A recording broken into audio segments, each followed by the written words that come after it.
Vous allez bien? Toujours et vous? Oui, ça va. De quoi parlons-nous aujourd'hui? Enfin, d'Insidious 5. Très bien, donc c'est un film d'horreur. Oui, Enfin, horreur si on veut, parce que c'est pour quel public? moins de 12 ans. Très bien. Il est sorti il y a à peu près un mois au cinéma, on a réussi à se le procurer, il est toujours en salle. Il dure 1h47. Très bien. Bon, alors déjà, on va... parce que moi, Faisons les points sur les i. Voilà, je me suis fourvoyé au début. J'ai regardé ça, puis je reconnaissais pas les personnages. Je me suis dit, oh, ils ont changé tous les personnages là. Eh ben non, en fait, il faut pas confondre Conjuring et Insidious. Voilà. Voilà, donc ça déjà, c'est notre premier conseil de visionnage. Très bien. Bon, alors, c'est réalisé par qui? C'est réalisé par le producteur, en tout cas, James Wan, Qui a qui réalisé? est très connu, qui a fait les sauts, Insidious, Conjuring, Aquaman. D'ailleurs, il va faire Aquaman et le retour de je ne sais pas quoi. Il Oui. va faire La Nonne 2. Il a fait La Nonne. Voilà, c'est vraiment très connu. Ah ouais, d'accord. Tous les blockbusters, lui, il y va quoi. Oui, bah, il a été connu pour ça. D'accord. Et le réalisateur, c'est Patrick Wilson, donc l'acteur principal.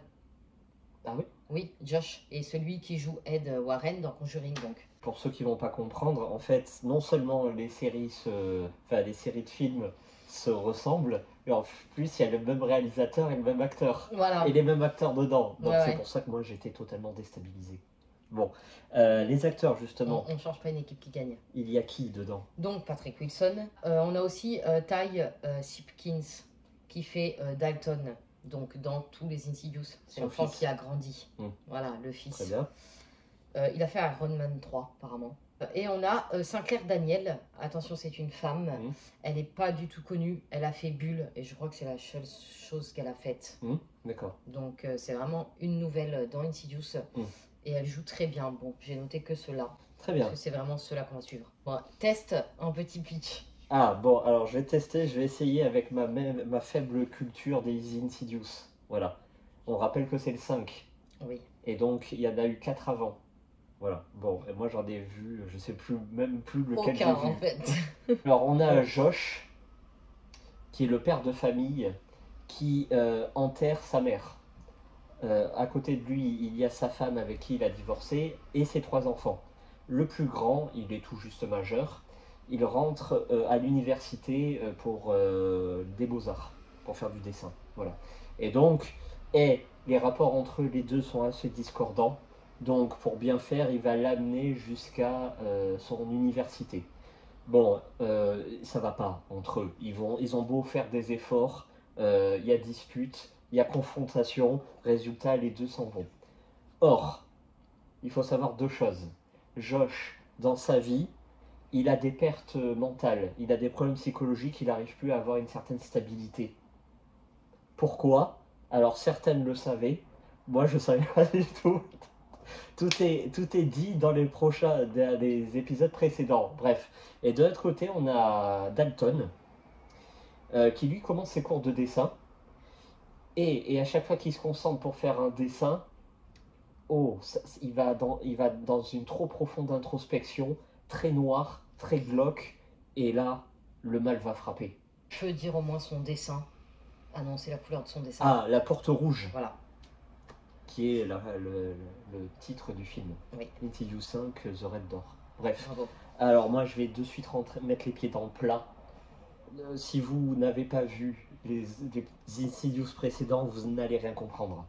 Rien. À partir de la moitié du film, je dirais, là où tout commence à s'en mêler, entre le présent et les ténèbres, il faut avoir vu les Insidious précédents pour comprendre. Alors moi, heureusement que tu étais là pour tout m'expliquer. Mais même arrivé à la fin, j'étais légèrement largué parce que ça reprend carrément des scènes du 1 et du 2, ce que tu m'as dit. Bon, moi j'étais... Bon, bref. Y a-t-il une spécialiste d'Insidious? Elle est là. Voilà. Donc, alors, donne-nous tout. Est-ce que c'est cohérent? Est-ce que c'est immersif? Est-ce que ça fait peur? Est-ce que c'est intéressant? Tout, on veut tout. Est-ce que c'est surtout tout ce que tu as dit, oui, évidemment, c'est intéressant pour ceux qui aiment les Insidious, pour ceux qui ont vu les précédents, malgré que le 4 ferme tout. Moi, je pensais que le 4 c'était vraiment le dernier des derniers, la dernière clé. Donc, voilà, j'étais un peu dégoûtée. Je me suis dit, bon, il n'y en aura plus. Et ben non, bam, 5e. Avec Dalton qui a grandi, qui a aussi son démon. Et qui fait toujours des... On est dans du spoil, attention, hein, c'est bon, Insidious, prescription. qui fait toujours des voyages corporels. Tu sais, il arrive à sortir de son corps et à partir dans une autre dimension, dans les ténèbres. Et ça, c'est génial parce qu'on retrouve ça. Est-ce que tu peux nous dire quel film il faut absolument voir? Peut-être pas les 4, mais précisément. Ah, les 4, c'est bien. Sinon, le 2, je pense que c'est suffisant. Le 2, d'accord. Oui, mais après, les 4, c'est vraiment bien, au moins pour connaître Élise, Karl. Surtout savoir qu'il y a le petit gamin, donc Dalton, qui reste pendant 1 an dans le coma.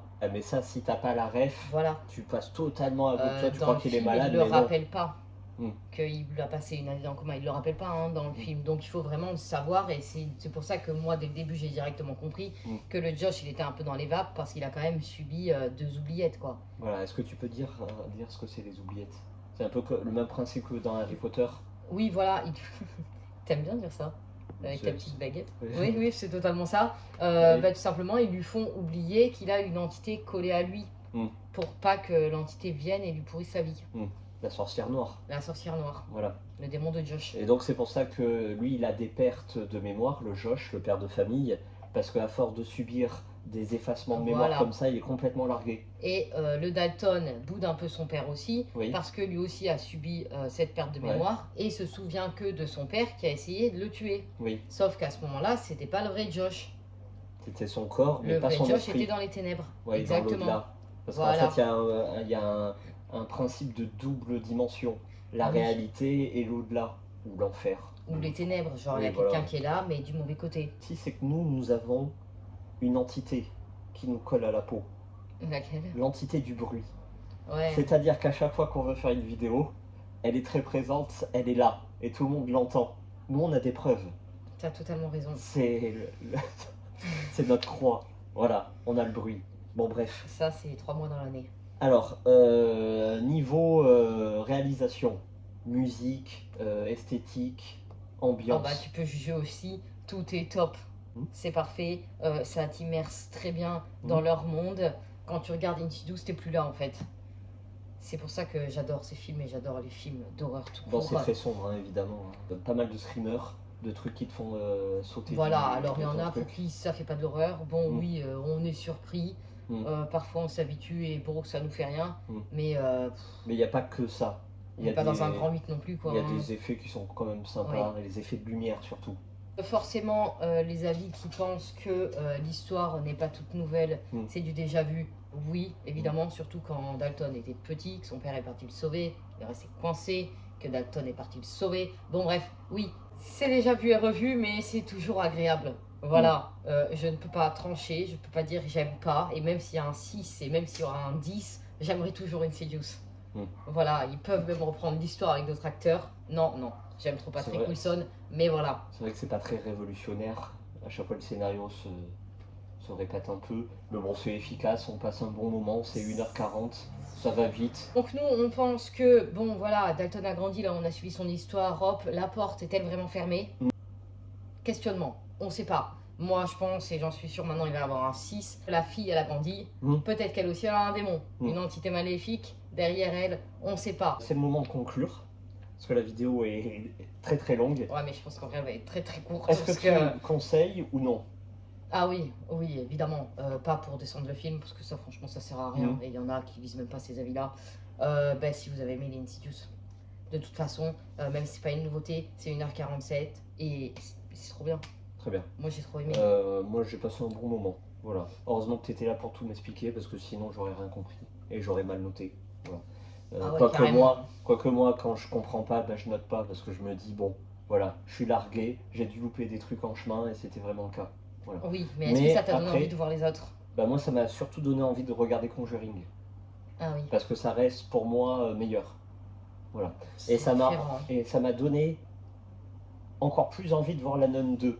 Parce que pour moi, la Nun 1, c'est quand même niveau sensation et niveau ambiance, c'est le top. On pourra dire ce qu'on veut sur le scénario, machin. La Nun qui est dans Conjuring aussi. Oui, parce que la Nun a été très mal notée. Voilà. Parce qu'ils n'ont pas vu les Conjuring. Et à la fin de la Nonne, on reprend le premier Conjuring. La Nonne 1. Ah, il n'y a rien à dire. Ambiance. On a la vision de Vera Farmiga. T'as envie de prendre ta Bible et faire des Je vous salue Marie au milieu de ton salon. T'as envie de trouver le nom du démon qui te colle, même si t'en as pas, quoi. Voilà.